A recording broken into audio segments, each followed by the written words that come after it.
Would you enjoy earning more than your peers? What about specialized training and networking opportunities that will help you advance your career faster towards success? Members of AACE International enjoy these benefits and much, much more. AACE gives its members the tools they need to prosper. From electronic magazines and newsletters to our series of professional development webinars, members benefit from specialized expert knowledge. We host online communities to allow members to network, post questions, discuss topics, and provide professional development. Our members have 24/7 access to world-class resources, AACE's body of knowledge, and virtual library.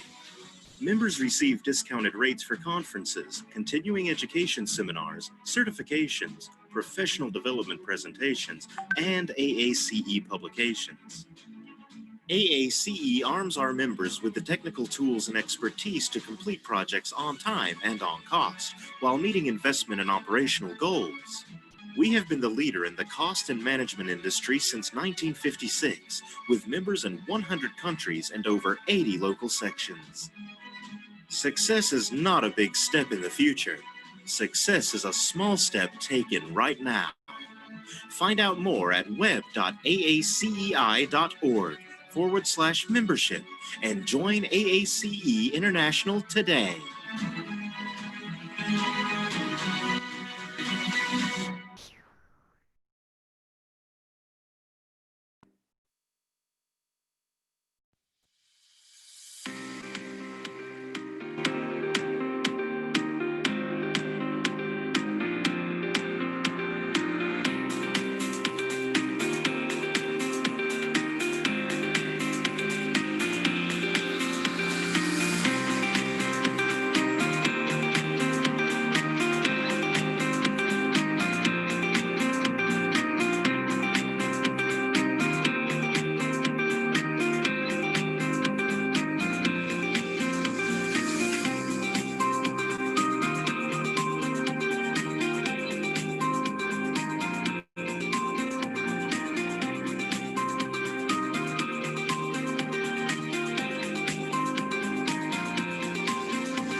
Anil, your voice is not audible.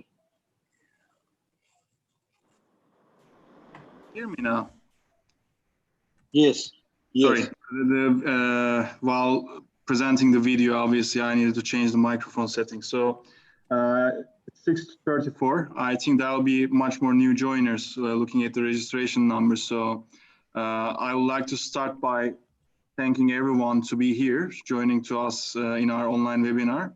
Obviously, it is kind of tricky and it changed our lives during this COVID.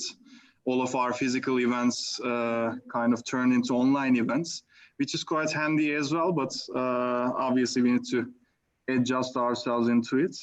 So right now we have over 100 joiners. Through the time there will be more.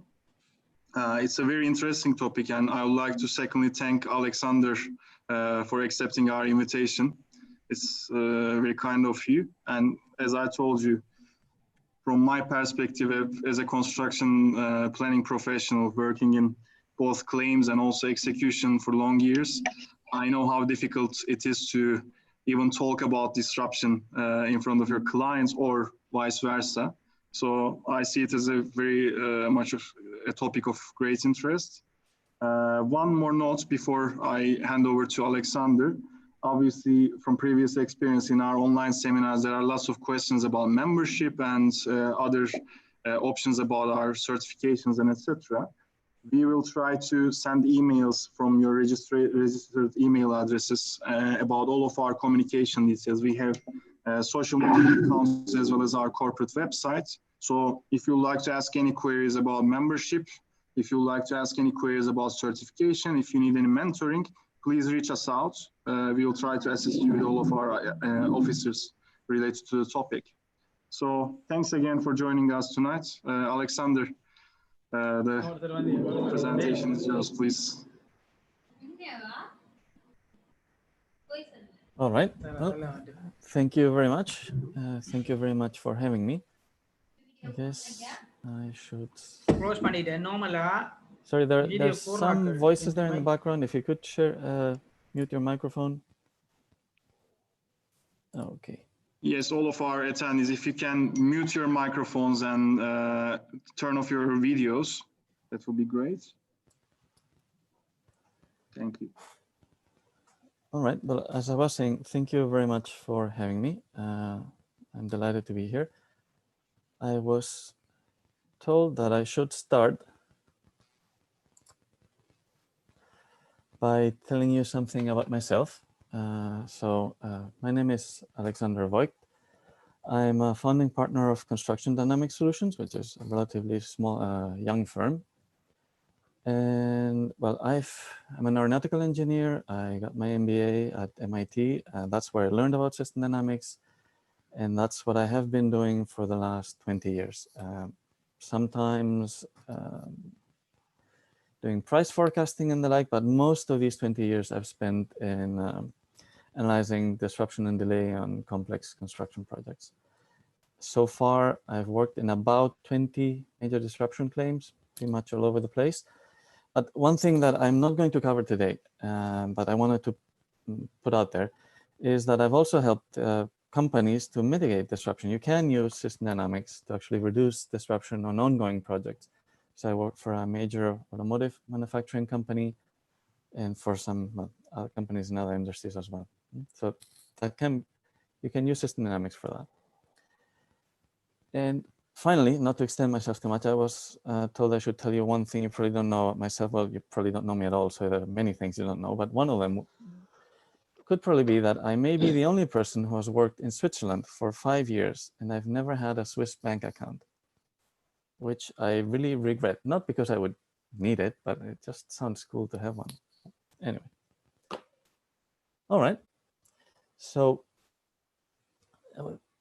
today I wanted to tell you about system dynamics as a method to assess disruption on complex projects. And these are the aspects that I thought you might be more interested in. I should say right at the beginning that, well, you're being here, I'm assuming that you're more technically inclined than, for example, lawyers would be. So this is going to be a bit technical. I hope to tell you a bit more of how things work than we usually tell people. If it's too technical, well, then I guess yell or ask questions at the end. I'll try and keep it interesting though.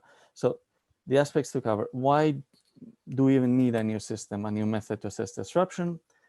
I hope to convince you that we do need one. And then talk about system dynamics. How do we apply it? How does it work?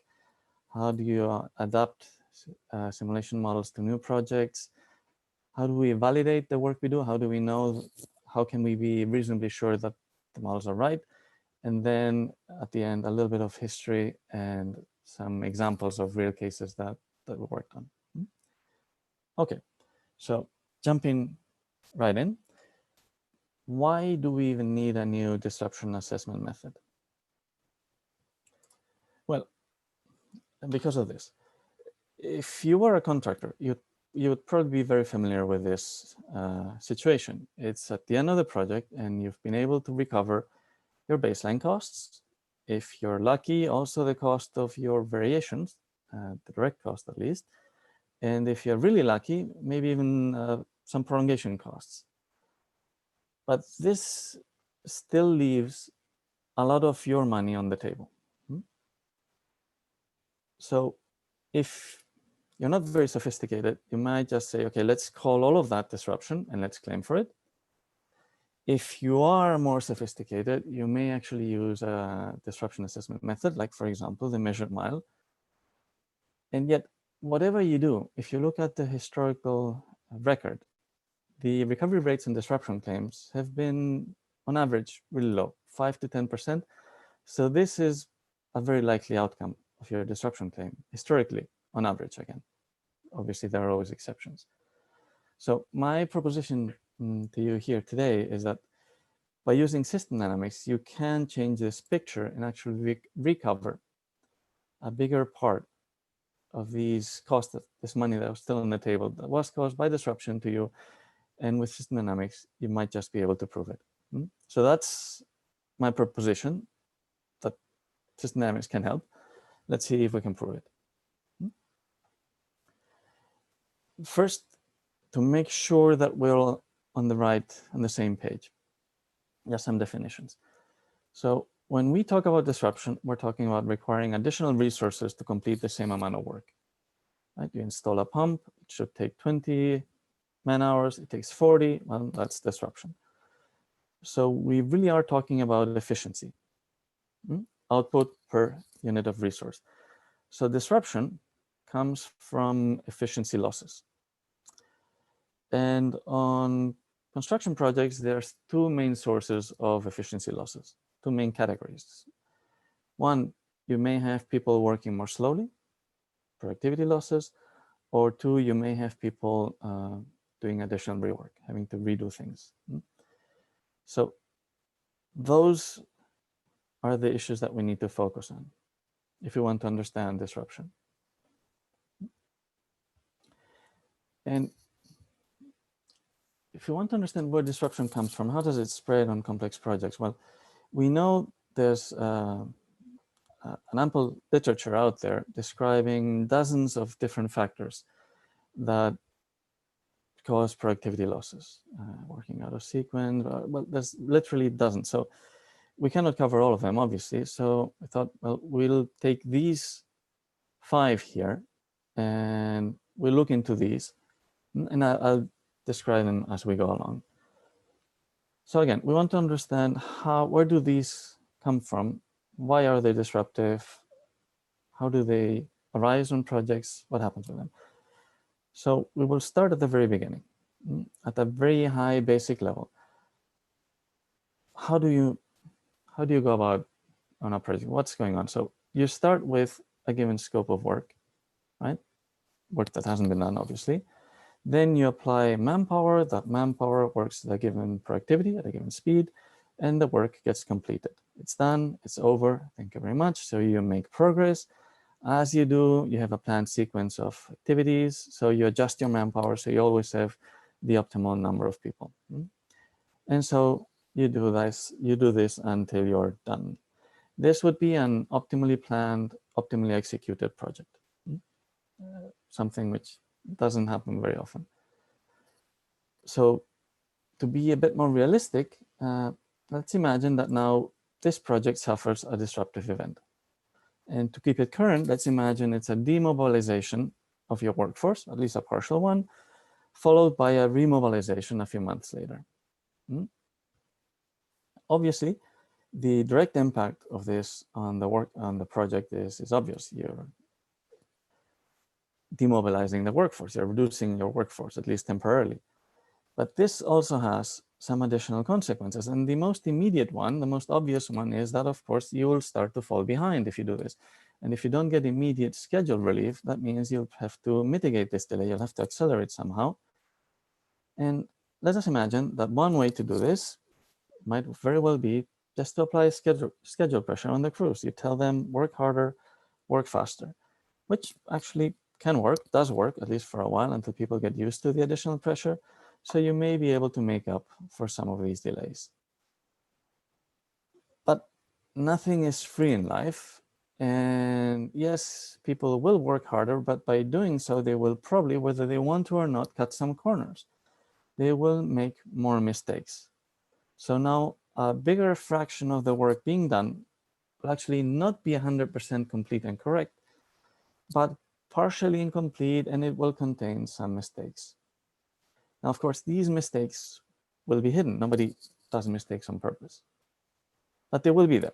So nobody will notice, so everybody will think, oh, everything is fine, but the mistakes will be there.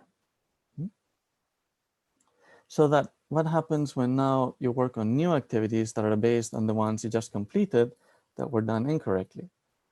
Well, chances are, since the new activity will be the old one, you will make an additional mistake. And you trying to figure everything out, you'll probably also work more slowly. So we have here a first source of disruption. Not the only one. Now, following with the story, let's imagine that a couple of months have passed and now you have to remobilize the workforce. But of course, not all subcontractors would probably be able to remobilize at the same time. So some will be able to come back sooner than others.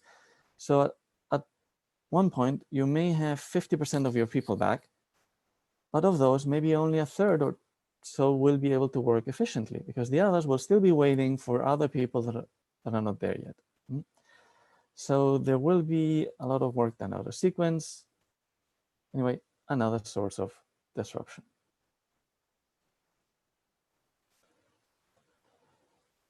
Also, the people that now are remobilized, well, first of all, will have to get back up to speed on the procedures of the project. How exactly had you left it? What's the next thing to do? What is done? What is not done?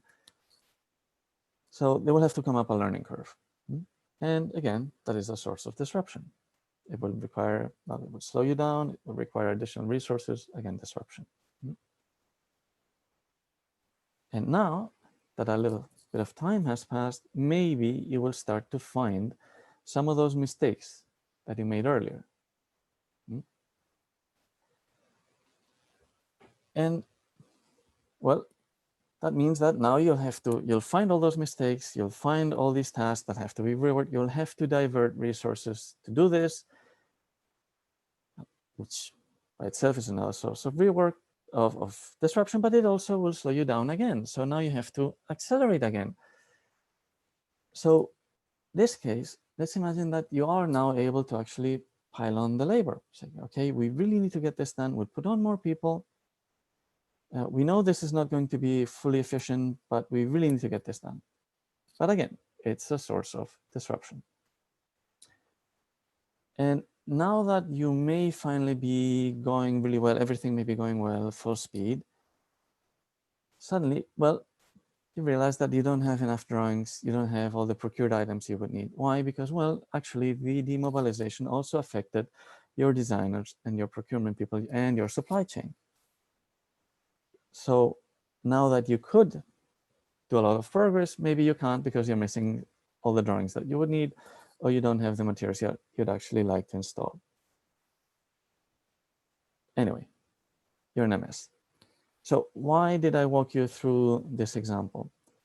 For a very important reason, because it shows how one single disruptive event will affect your project, will have consequences that extend far beyond the duration of the actual event. So the event will be over and gone.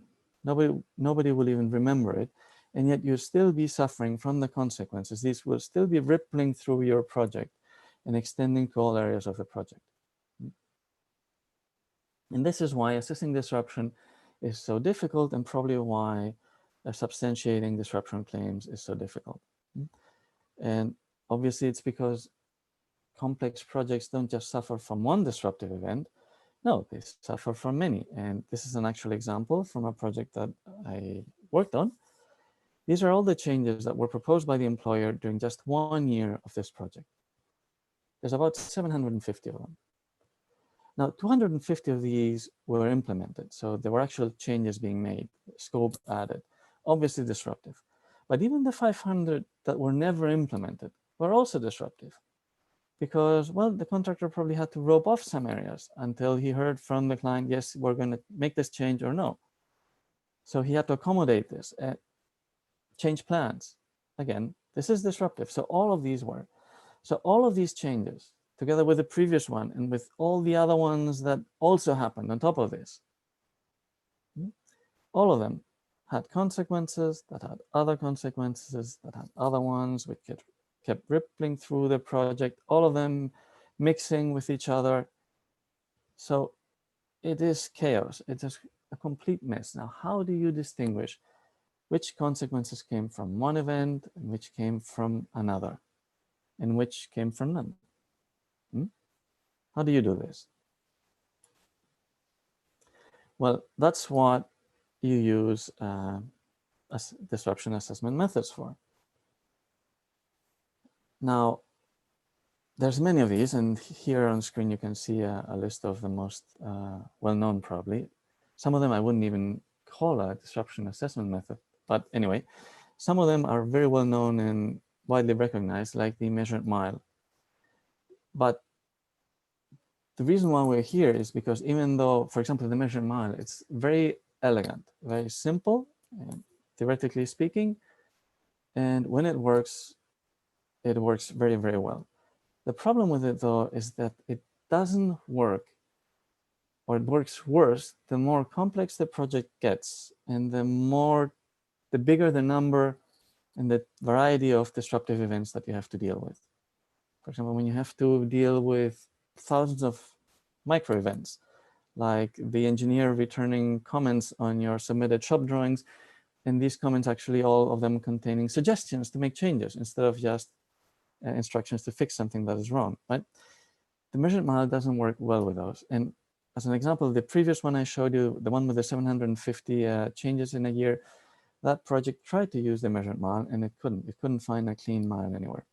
So for those projects that are really complex and where you have lots of disruptive events of many different kinds, the measured mile tends to break down, and that is where system dynamics can be of real help to projects. How? Well, let's imagine I told you this story and I used this graphic, this image, right? But now let's imagine that we can take this picture and all the words that I use and turn all of those into equations. Equations that would describe all of those dynamics that I walked you through. And now that we put together all these equations into a computer simulation model. Well, that, in a nutshell, is what system dynamics does. It uses a bunch of differential equations, integrates them in a computer simulation model, and these then describe the kind of the disruptive dynamics that I walked you through a couple of minutes ago. Now, differential equations, of course, that sounds scary, but you'll see it's not really, because the computer takes care of the differential bit. So it's actually easier than it sounds. All right. So how do we apply system dynamics on an actual project? Well, first, we need a causal framework, something that tells us how disruption arises and spreads on complex projects. And oh, wait, we already have one. It's the one I walked you through. This framework was actually already developed all the way back in 1976, when system dynamics was applied to disruption for the first time. Since then, it's been used in hundreds of projects in all kinds of industries. So it's been validated. We know it does work pretty much no matter what the project, what the industry. So we will assume that this will be the case in our project. So causal framework, check, yes, we do have one. We probably have to adapt it, tailor it a bit, but it's there. So what do we need then? Well, of course, we need information about our project. And we need to know the basic characteristics of it and of the workforce that we're dealing with. So we need planned DOQs, definition of the major phases of work, baseline schedules, planned resources, the management strategy. Were they going for speed, quality, cost? 2 out of these 3, which ones? All of this information. Also, we need information about the disruptive events that occurred on this project. And this is another example of a proposed list on another project that we worked on. So the first thing we would do when presented with a list like this is we would go through and figure out which ones of these are actually substantiated by any kind of evidence. Is there any data to corroborate them? And those that are not, we eliminate from the list. And we look for it, but if we cannot find it, we eliminate from the list. Also, some other ones are probably not actual events, but consequences that share a common root cause. So in this case, by the time we're done, we're left with only the 4 that are not crossed out. So then what we had to do was to look for the evidence. What kind of a disruptive impact did these really have? Now, let's look at this more generally. What am I talking about? Well, looking at it more generally, if these are the events that happen on a project, of course, we cannot simulate the disruptive events. We cannot simulate a site obstruction, for example, because we are not simulating the actual site. We're not simulating, for example, the pumps being installed, the concrete being poured. We are simulating how the work gets done, but at an abstract level. So we cannot simulate the actual disruptive events. Actually, we don't even care about them anyway, because we're not trying to determine how the project was built, only how disruption arose and was spread. So what we need to understand really is what was the direct impact of each one of these disruptive events on the project. And those we need to capture and we need to substantiate numerically so they can be input into the simulation model. For example, if there was a design change, well, how big was it? How many drawings were affected? How much construction scope was added? And when did it happen? If there was a site obstruction, well, what fraction of the scope was stopped from working? What had to be roped off? How big was it? And from when to when did that happen? So this is the kind of information that we need to gather for all of these disruptive events. So we can all put them all into the simulation model. And then we need a third kind of data, which we will put into the model, but not because we are going to use it, but just because we're going to use it as a reference. And that is, we need information about what actually happened on the project. What was its actual as-built performance? How many people did the project employ from its beginning to its end? How many hours were spent on these? What were the S-curves, progress? If we're talking about a design work phase, we need to know when were drawings submitted, when were they approved, how did the schedule change? So all of this information we need to know, because this is really what we will want our simulation model to do. So we need to know we have these as a reference. And once we have all this data, why do we care about it? Why are we focusing, for example, on the hours spent and on the progress achieved? Well, because these two in particular really are the key of everything, because when you divide progress by the hours spent, you actually get efficiency. You have the output achieved divided by the resources employed. That is the very definition of efficiency. So you can actually, with these two, derive a measure of how much did your efficiency change over time on your project. So you know the playing field. These efficiency losses here are the ones you need to substantiate. All right. So that's our goal. So we have this data. We now integrate it into our model. We have all of this information about the project. So we start adapting it, calibrating it, so that when we're done with it, we have a simulation model that very, very faithfully matches what actually happened on the project. Again, if this is manpower, as-built manpower, and the red dashed line is data as before, and the blue line, the blue straight line, is the output of the simulation model, you can see that the simulation very closely matches the actual data for the project, not on just this one dimension, but on all those for which we have data. So that once you have this calibrated simulation model, what you have is really the most robust, most consistent, most complete, most coherent explanation, most plausible explanation of what actually happened on the project and why that you could possibly get. But of course, this is very nice, especially for an engineer. It's nice to know that you have a tool that works so nicely and explains so many things, but it doesn't answer the one question that you do want to answer, and is how much of this is actually the responsibility of the other party, of the employer. But now with that one additional step, we can actually answer this question. Because we can take this simulation model that includes all these disruptive events, all of those that actually happened on the project, and we can remove from the model those that were the responsibility of the employer. If the employer instructed a design change, it involved 20 drawings, we set that to 0. If there was a partial demobilization of the workforce, that was the responsibility of the employer, set that to 0 again.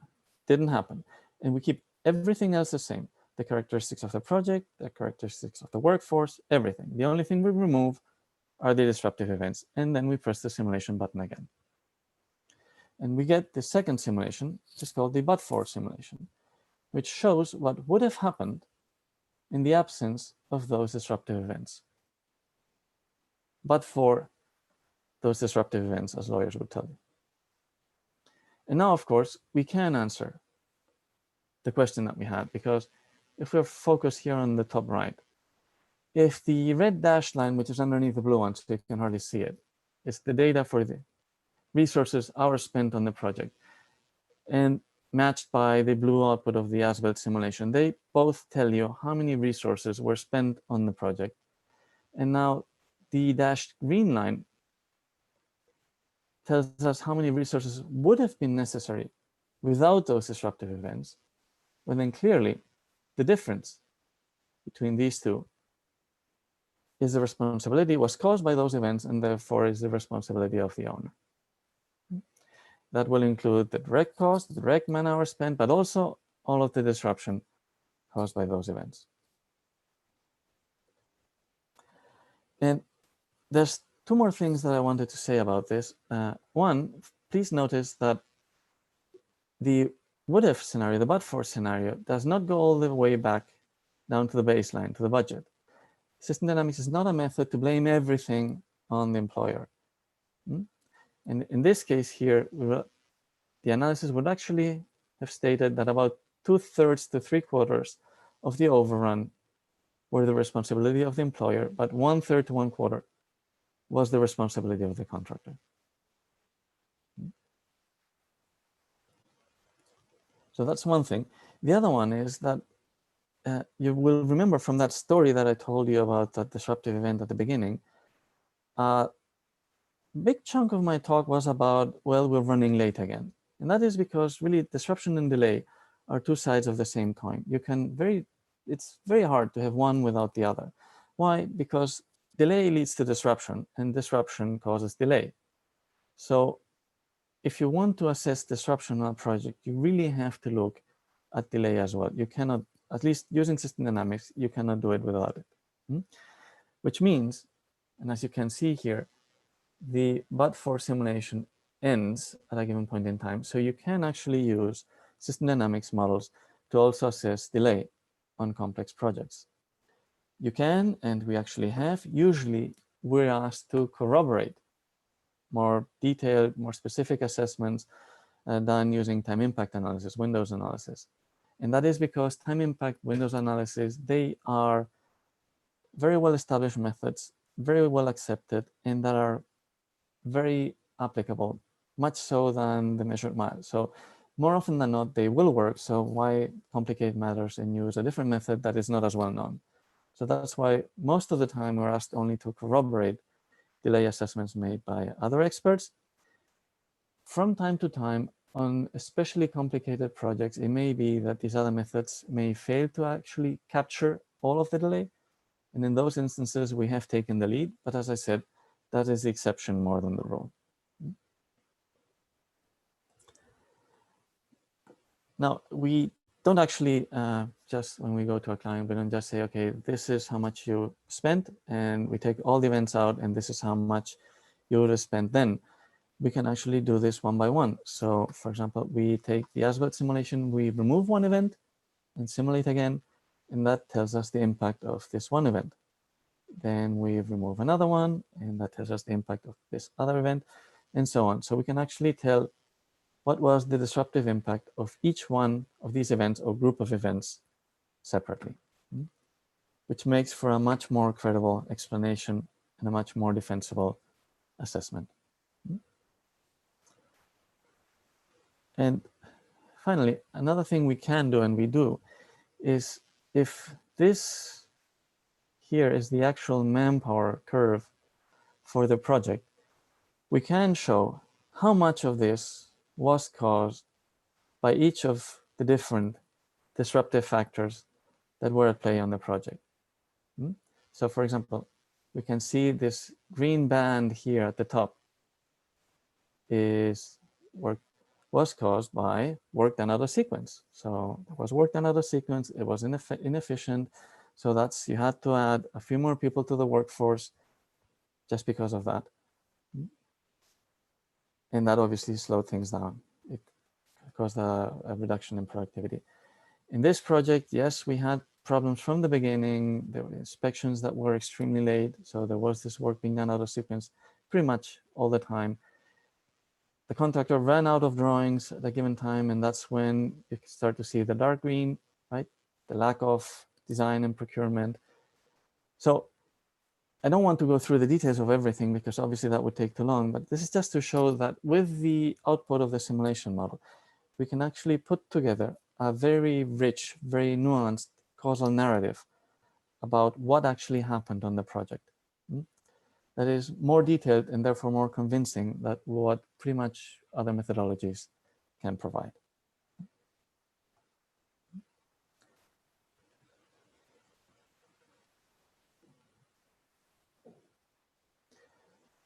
So just to summarize, then why are we saying that system dynamics can be of help when other methods cannot? Well, because it addresses the three main requirements to establish, to establish defensively a disruption claim. First, in terms of liability, system dynamics analysis account for all the disruptive events that occur, no matter who is responsible, and allocates the disruption to that each one of them caused, and doesn't mix them. So it doesn't, you can isolate the liability of each one of those events, especially separating the employer from the contractor. The models are based on causation. So something that lawyers always insist on, you need to causally link the event to the damages being caused. Well, that is the basis of the model, so that is taken care of by it as well. And finally, resultant damages, this method captures the full nonlinearity of the disruption. All those consequences of the consequences of the consequences. So system dynamics also takes care of this. So that's why we're saying in situations when other better known methods may no longer work, if the project is complex enough and has been disrupted enough, then system dynamics may definitely be the way to go.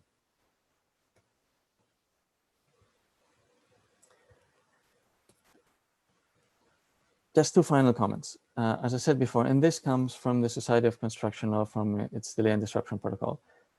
So it's not just us saying that delay and disruption are two sides of the same coin, right? We have some backup here. And finally, the method I just described, how system dynamics is applied, you may be familiar, it may be familiar to you by another name. It's called a collapsed as built method.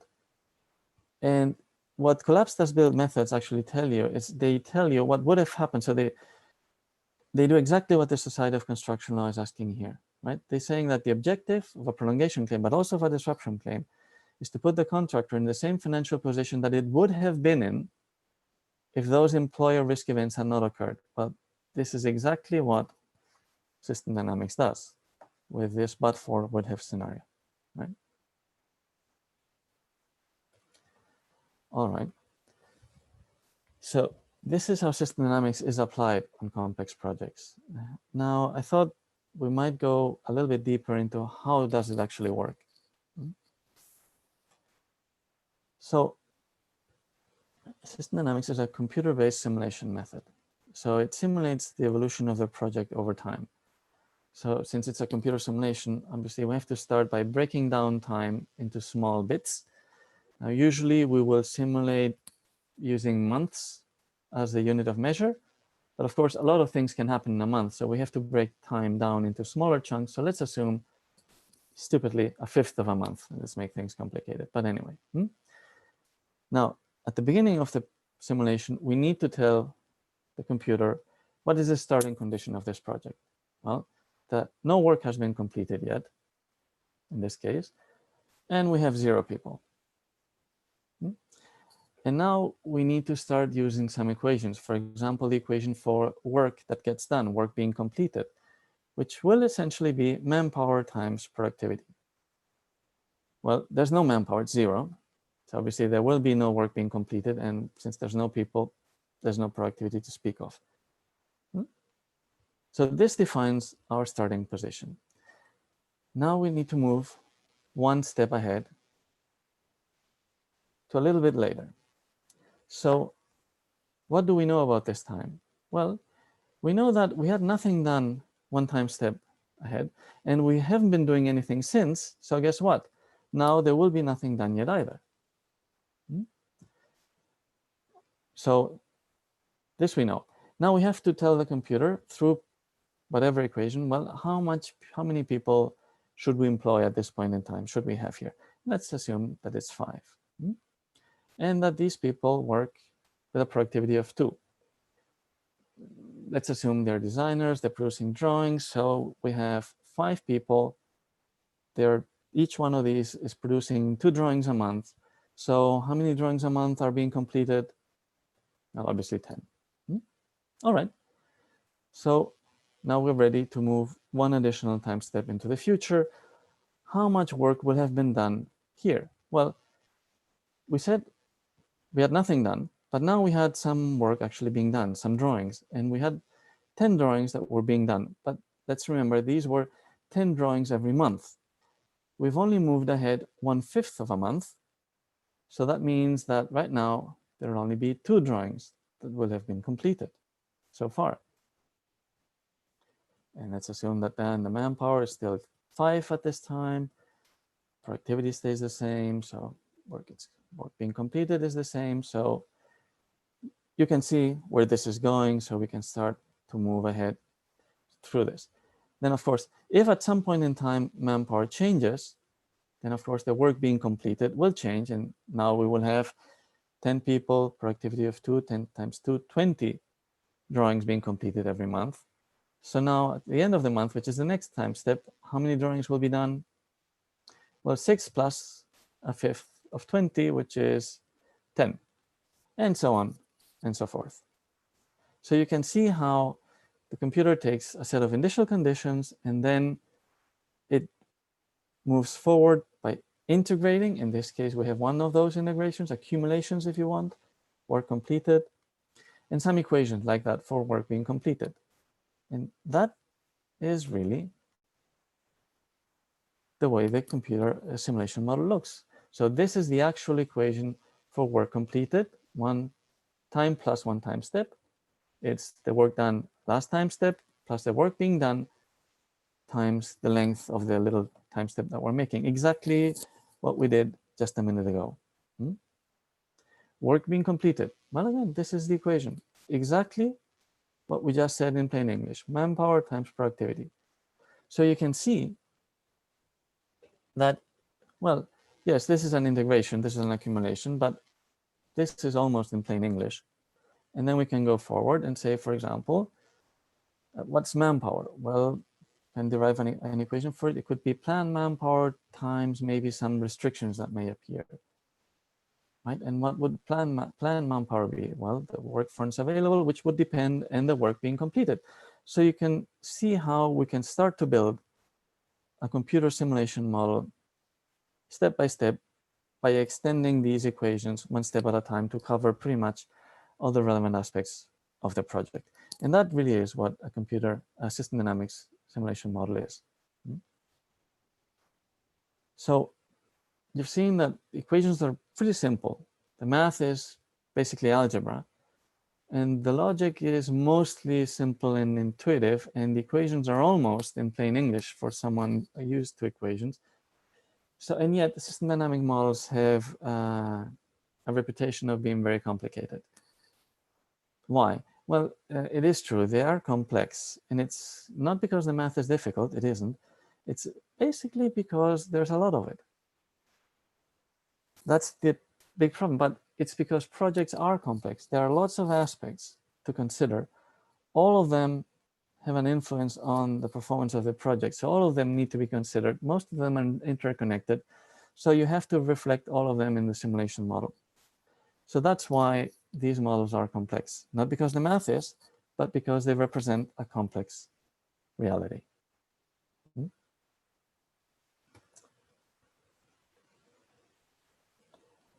And how do we actually adapt a model to a real project? Well, this is what actually usually happens. Actually, we'd be lucky if we got this. When you first set up a model and run it for the first time, you can see that actually the simulation is nowhere close. The data, of course, because you have a standard framework, a standard model that you're using as the base, that's your starting point. Just put in the data. And obviously, you're making some assumptions in the model that are wrong. Right? So now you need to fix those assumptions, or maybe something is wrong with the data. You need to find that. Maybe you're missing a disruptive event. Anyway, you have to see where the differences are between the simulation and the data, find the root cause for each difference, and fix them one by one. And let's show you one example of what I'm talking about. Now, we said that, for example, work being done out of sequence is one of the disruptive factors that can affect productivity on a project. How would we simulate that? Well, we would define it graphically through a function like this. We say that when there's no work done out of sequence, 0, of course, the impact on productivity will be none. And since this is going to be a multiplier, then we are at 1. No impact, no disruption, no productivity loss. And of course, productivity losses will start to increase as the work being done out of sequence, the fraction, grows and grows. Now, we can debate whether the shape should be concave, convex, but more or less, this is going to be close enough, considering what we know and what we don't know about the project. But maybe at this stage of our work, this is where we are. Clearly, our simulation is nowhere near yet the data. And for whatever reason, we may think that this has something to do with it. So we're not going to fiddle with this curve and move each point in it up or down until we have a roller coaster here. And somehow then this helps us fit this, because that would be, well, completely not defensible and completely the wrong thing to do. But we may change one parameter that may turn it around and make it a bit steeper. Just this one parameter. And if we do that, then this may have this impact on the simulation, which would encourage us to, well, if a little bit help, maybe a bit more will help further. And in this case, wow, very nice. It actually helps, and everything is very nicely calibrated. Now, of course, in real life, this doesn't happen. In real life, you have many more parameters that you need to look into. And it's actually a very iterative process where step by step, you start spiraling into the final result. It's not as easy as I just showed you. But in a nutshell, this is what we do when we calibrate a simulation model. Sometimes it doesn't work. Let's assume that this time we tried this And the result was, for example, this. Yes, manpower is perfect, but progress is way off. So sorry, this is not our project. And let's say that then we try other things and we cannot really fix this. Well, this just shows one instance, one type of problem that you can find. And this is actually an example, again, from a real project.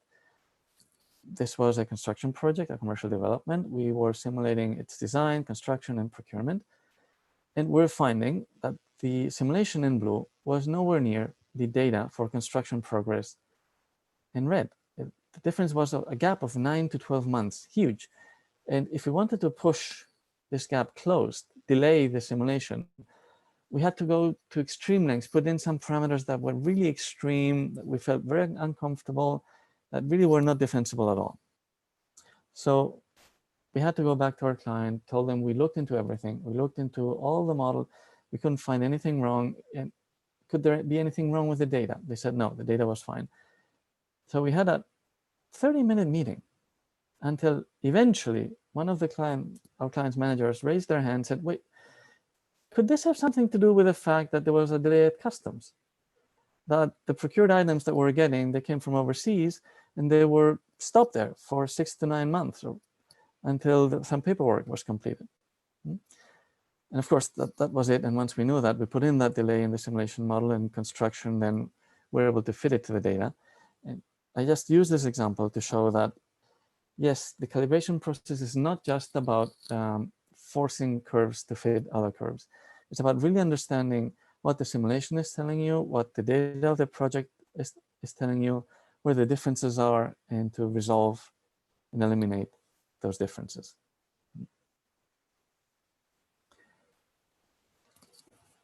And this, the process of calibration, is probably the biggest part of the validation process of a model.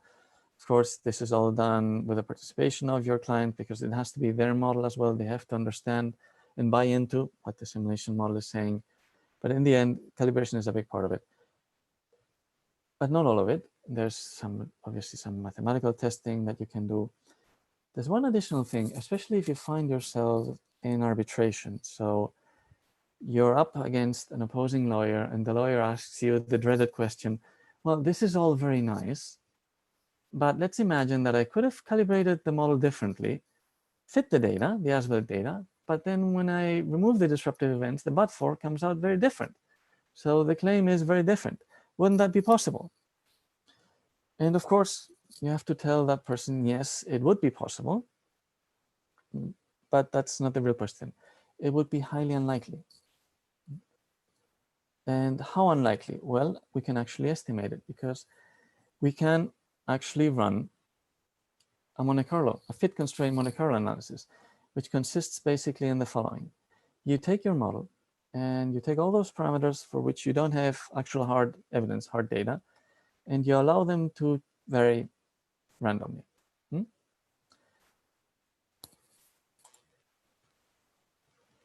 And then you run a simulation.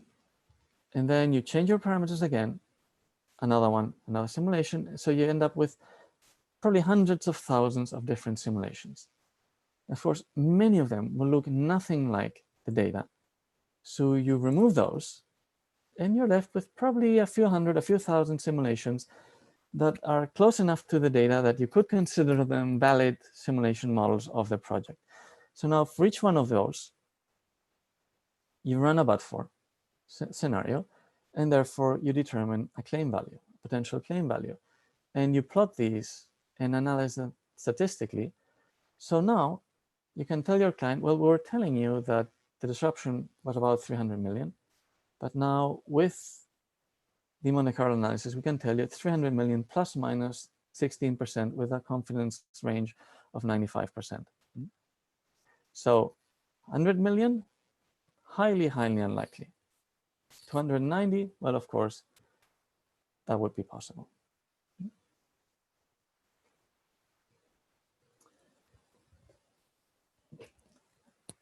Okay. And now that I've explained how system dynamics is used and how we go about validating models, how they work, just to finish, a few notes on the history of system dynamics and on its track record. As I said before, system dynamics is a computer-based simulation method. It was invented at MIT Sloan in the 1960s. It was first used in a disruption claim in 1976, a claim by a shipbuilder against the US Navy. That claim was settled very favorably to the contractor, the shipbuilder. So the model was used again and again, and here we are almost over 40 years later. These models have been used on hundreds of projects all over the world that we know of, on over 40 disruption claims, with total value in dispute of about $20 billion, as best as we can tell. And just more recently, well, this was obviously not 2060, 1960, so this is what I just told you about. Now, in 2009, system dynamics was designated industry best practice by the Engineering Construction Risk Institute for assessing the impact of changes. In 2011, a change assessment tool, a system developed for the Fluor Corporation to assess the impact of changes on ongoing projects, was a finalist for the Franz Edelman Awards of INFORMS, the Institute for Operations Research and the Management Sciences. In 2017, the Society of Construction Law included system dynamics in the second edition of its delay and disruption protocol. And a paper based on system dynamics was awarded the second place in the SCL's annual Hudson Prize competition. And finally, just this year, just a few months ago, a paper on system dynamics won the Thomas Fitch Rowland Award of the American Society of Civil Engineers. So it has taken over 40 years, but system dynamics is finally making inroads into the mainstream of the construction industry. For example, we also heard it was published on Lexology that a disruption claim went through arbitration in the US, was published last year. It was challenged. The use of system dynamics was challenged based on admissibility rules. The challenge was overcome, and the contractor actually got 70% of the disruption that they were claiming. An example that I was a part of, the Tuxedo Park claim. The name obviously is fictional, but the claim was real. Tuxedo Park was a design build development in the MENA region. It was budgeted at about $1 billion. It overran its budget by about 500 million, and it finished 2.5 years late.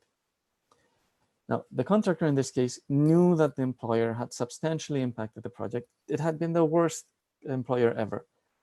But when they tried to substantiate that, to demonstrate it, they found they couldn't. They tried to use a measured mile. They couldn't find a clean mile, and the method wasn't really yielding anything near what the contractor thought had happened. So eventually, they found out about system dynamics. They hired us, and we ran through an assessment just like the one I described earlier, which said that the disruption caused by the employer had been 60%, well, the employer was responsible for 60% of the overrun on the project. This case also made it all the way through international arbitration. And eventually the tribunal looked at all the evidence, decided that our evidence was they said specifically it was the most plausible they had seen. So they awarded 100% of what we're asking for to our client, to the contractor, the full 60% that we were claiming. And to finish, one example, very recent, of a claim that did not end up in arbitration. This was, again, the names are changed to protect the innocent, the Petrochem refinery. This was a subcontractor working on a major petrochemical infrastructure project in the MENA region, budgeted his work at about 300 million.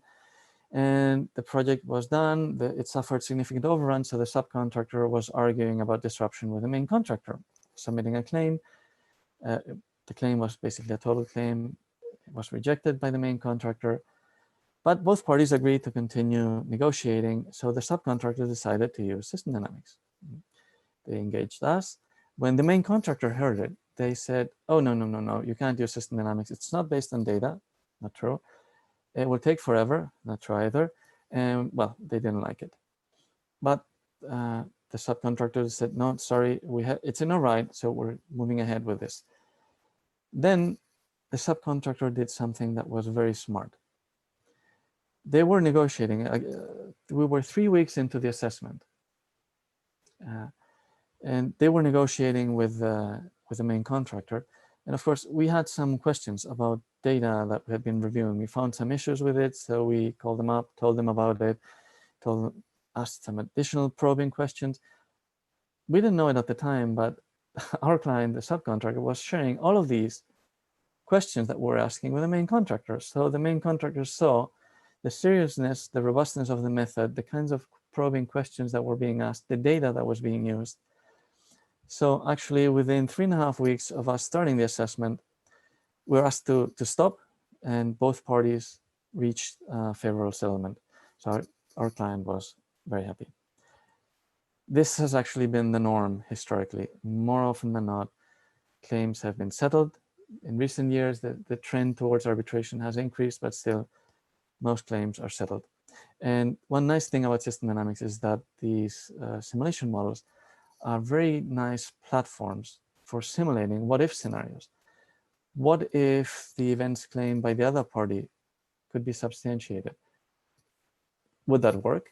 Could you actually calibrate to the existing data? What would that have said about the project? Anyway, so that's how system dynamics has been used more often than actually in arbitration. And this is all for the time we have. I hope that this was informative, that you enjoyed it, and I would very much welcome any questions that you may have. Thank you very much. Thank you so much, Alex. It was very useful. I personally found it very useful. Actually, there were a couple of questions that this has been already asked in the chat section. I have taken a note of those. By this time, if anyone who is having any other questions, if you can type your questions, I'll try to order them. But let me run through them. Actually, I would like to start with my question first. Obviously, it looks like complicated. Also, you explained how the process is being built, the data collection is being done. I would like to understand in a standard size, let's say a building project, for example, a residential building project, if you would like to implement system dynamics, how much time we are talking about? Obviously, I can imagine it comes without saying it's about availability of the data and team and collaboration and etc. etc. But if you can give us a general information about how time consuming it is, and also for some projects, obviously the clients approaching to you and performing a system dynamics service, they might want to know if it's profitable for them and what's the likely costs. Do you have kind of a practice where you can understand if going through this exercise is going to be profitable for them or not? Yes, of course, this, how long it takes depends mostly on the data, and that's where we spend, I would say, 80% of our time on, no matter who does it. Then, of course, it will depend on who does it, whether they're fast or not. I can tell you that we usually spend around 3 months on disruption claims if they're not for arbitration, because if they're for arbitration, then of course, everything takes longer. You need witness statements, whatnot, so then all bets are off. But if not, then 3 months. We've done the petrochem example, we were asked to do it in 1 month.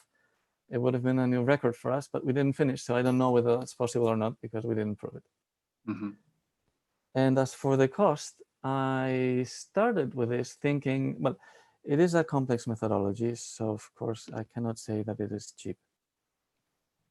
But I've been doing lots of presentations to lawyers, and I've been given to understand that actually it's not that expensive either. So apparently we are right in the middle of what other methods might cost. Mm-hmm, mm-hmm. At least based on legal professionals that I've been talking to. Mm-hmm, mm-hmm. All right. Moez Garbi asked a few questions. He said, for the proposed system dynamic solution, do you have to map all the changes using reinforcing loop and balancing loop techniques to prove the relationship between the events? Well, Most change, yes. So the model is based on causality. So yes, it's based on a whole bunch of variables that are connected, forming these feedback loops. Yes. The events themselves, though, are external to the model. They are something that would not have happened if the project had followed what the contract said. So that's why the external events are really, the unplanned events are, disruptive events are external data that is dumped into the model, that is input into the model. Then the consequences of these, like for example, the work being done out of sequence, maybe the availability or not of drawings, all of those factors that I talked about, those, yes, are part of the causality of the model, and therefore they're part of these feedback loops. Now, we don't really have to prove that these loops exist very much, because if you talk to any construction expert, they will readily acknowledge that yes, those things do happen. And also, this framework has been in existence for about 40 years, and it has worked on hundreds of projects. So yes, that is correct. The question always is whether you've calibrated the strength of the different factors properly, and that then turns to the whole issue of calibration, maybe going all the way to the Monte Carlo analysis that I talked. So how do you validate the model, etc. But I think I went through that already, so I won't extend myself more. All right. Another question was, how do you manage the concurrent delays with your method? That's a very good question. I wish my partner was here, because he has over 40, 50 years experience in construction. And he likes to say that concurrent delays are really a construct. Not that they don't exist, but how possible is it that you will actually have two events that are happening exactly at the same time, have exactly the same impact? So there's this whole construct that has been built around this issue, which is real, but it's an artificial construct to be able to deal with it. Thankfully, we don't have to. The way system dynamics works is it works at a higher level of aggregation. We don't simulate individual activities. So we don't simulate that maybe 10,000, 100,000 activities that may be in a P6 program. We simulate maybe 2, 4, 16 major phases of work, each one of them. And since we're simulating phases of work and not activities, we cannot then simulate the critical path. We may simulate constraints on a project, milestones, maybe even a critical band, but not the actual critical path. So concurrence, really, we don't have to deal with, because nobody really knows where the critical path really is on actual projects. It's not where you think it should be, because when you define the model, you built it on P6, well, the next moment something happened that made that obsolete, right? So what system dynamics models show, and as I explained, the but-for shows is what would have happened if those events had not occurred. Not how the plan would have been amended, but what would have really happened. So that takes already the concurrence into account by the very nature of the method, because of it being collapsed as built. All right. And the next question is asking about the software that you are using to build the actual model. Yes, you could use Excel if you wanted to. I wouldn't recommend it because it would be a nightmare, especially to validate what you're doing, to keep track. We use a piece of software that's called Vensim, VENSIM, from Ventana Systems. It's been the de facto standard in the industry, especially for professional work like this. But there are other tools out there, all commercially available, that could be used, like Stella, I think, AnyLogic. There's a few of them. But we use Ventana Systems, Vensim. All right. And Abhijit Mighty asked, can system dynamics be used in big EPC projects where there are frequent changes and involves more than 4,500 manpower and spans of 4 years in duration? So I think you partially answered this question, but let me leave it to you. Actually, the problem is not in how big the project is, but in how small it is. As I said, system dynamics works at a higher level of aggregation. So the bigger the project, the more complex, the better it works, actually. We have a problem working in a project where we may have 10 people or even 100 people. But if you have thousands of them, absolutely no problem whatsoever. We're working on one where we have, I think, a workforce of over 20,000 working over 8 years. And it works just fine. Yeah. And another question asks, what are the contemporary courses required to go ahead with system dynamics for analysis? Let's see. Of course, system dynamics is taught at several universities, and there is one at Worcester Polytechnic Institute in Boston. There are other MIT, London School of Economics. There's a master's degree on system dynamics. Right now, I think it's spread through several cities in Europe. Right now, they're in Bergen. But all of these apply to system dynamics in general. Since system dynamics is almost like Excel. You can use it for many different things. So system dynamics specifically applied to the topic of delay and disruption on construction projects. I'm not aware of any course that deals with it in a way that would actually enable you to do it. The way I learned it was on the job training. I sat next to a guy that knew how to do it. My boss was actually the guy who invented this in 1976.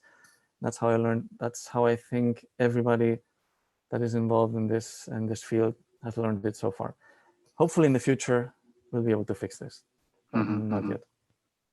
And there are quite interesting questions. So Vadim Nunez asks, I guess it's quite difficult to get some of the parameters within the model, error fraction, productivity. So what are the parameters that you can't ever estimate and you have to always obtain through calibration?